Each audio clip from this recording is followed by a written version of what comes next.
I want to talk to you about relationships. Hot topic. I was having a conversation this morning, and the insight, the reflection from the person was that they look to what they think the other person at the start of any relationship, and we all do this. Well, I speaking for myself, I certainly did do this, where we're looking to the other to see what we think, not even really asking, what we think that they would love us to be, and being that, because they're so awesome and they're so amazing and we love them so much, or like them, or wherever we are on that journey of dating. And yeah, we make adjustments, make compromises, and put our own needs to the back burner to impress, to show this perfect version of who we are. Now, it's not to say that it's all a masquerade and it's all a role, not suggesting that. There's moments of connection and authenticity within that dynamic, has been my experience. And it's building on shaky ground. It's setting it up to fall over, to fall down, to break apart. When we start from this place of, essentially, when you really get down to it, it's dishonest. It's coming from a place of wanting to please and wanting to impress, because we're taught growing up that we need to please and to behave in certain ways in order to obtain love. And there are certain parts of ourselves that are not lovable. Don't show those bits. Those bits, unacceptable. Go to your room, you're being angry. Stop crying. Not those emotions. Can't be loved, is the way that we make sense of it in those moments. And that stuff sticks. It really plants itself in the subconscious, and we move through our life operating under false premises, because we're always lovable and loved.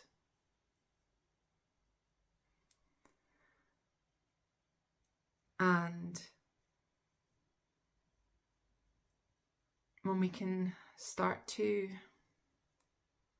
embody that, know that, be that, then the relationships we have out in the world start to feel a lot more easeful. The crux of it is, in my understanding, in my experience, is that we are looking outside to friendships, to romantic relationships. It doesn't matter what kind of relationship it is, parent relationships. We have a feeling going on inside that's not comfortable, and we're looking out the way for an adjustment of behavior, for a validation, for an acknowledgement, whatever it is. We look out,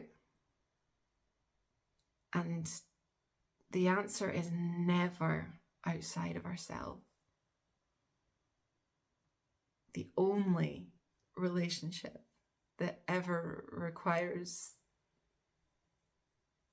real focus, attention, and work, maybe not the only, that's probably the wrong word, but the first, the primary, there we go, the primary relationship that's the word we're going with. I'm sticking with that one. That's a good one.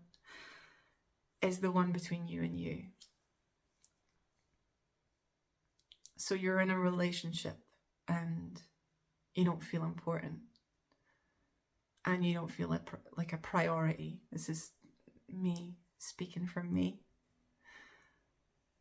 That was my story for such a long time. Desperate, just desperate to feel like I was first in the list of priorities over friends, over commitments, whatever it was. I just wanted to be chosen. And guess what I was doing as I was desperate for that? Oh, I was putting myself at the bottom of the pile every single time. You want me to do something that didn't suit me? No problem, if that's what you need. I didn't even think to ask myself what I needed.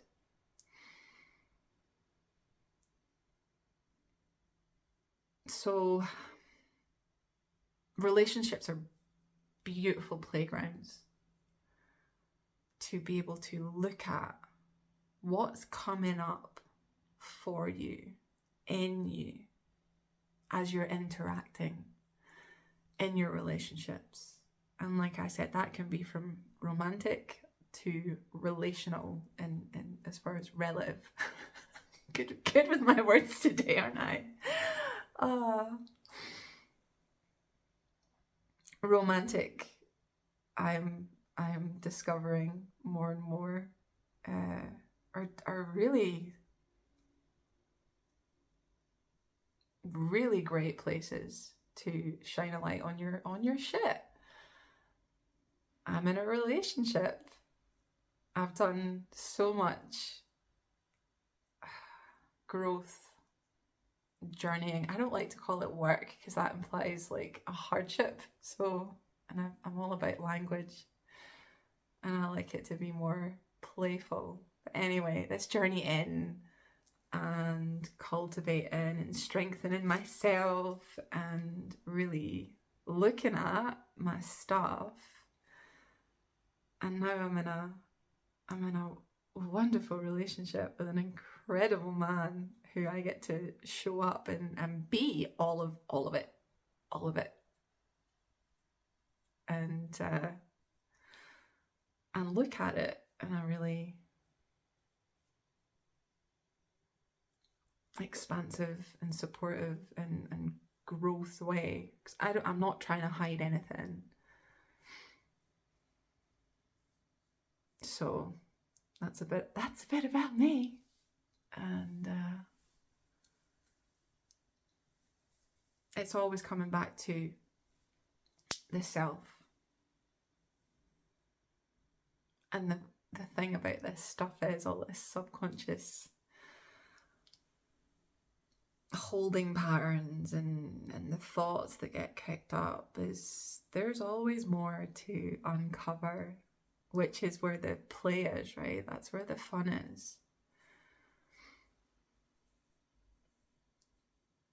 If you're still with me, well done. I feel like I've kind of gone a bit all over the place. So what I really want to drive home, the point I really want to drive home is if you have a conflict and you feel like it's out there, then I invite you to really consider whatever the issue is. So in my example, I'm not important, I'm not getting put first.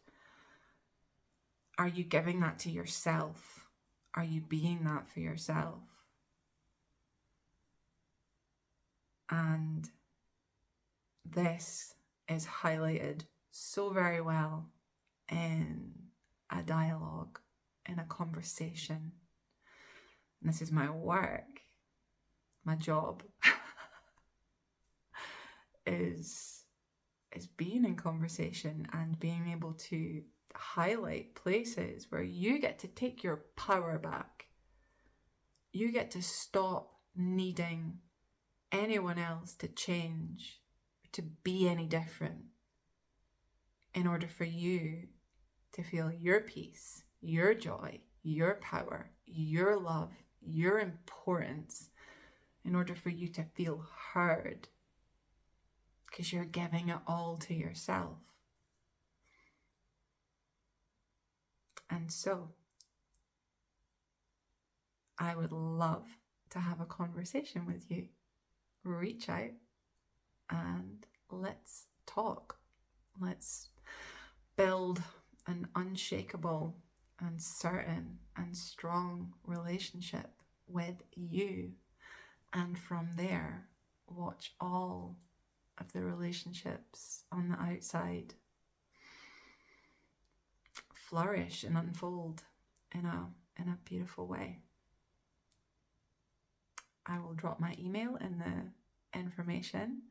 Any questions, any comments, then do the thing that you do on YouTube, right? And I will see you again. Loving you.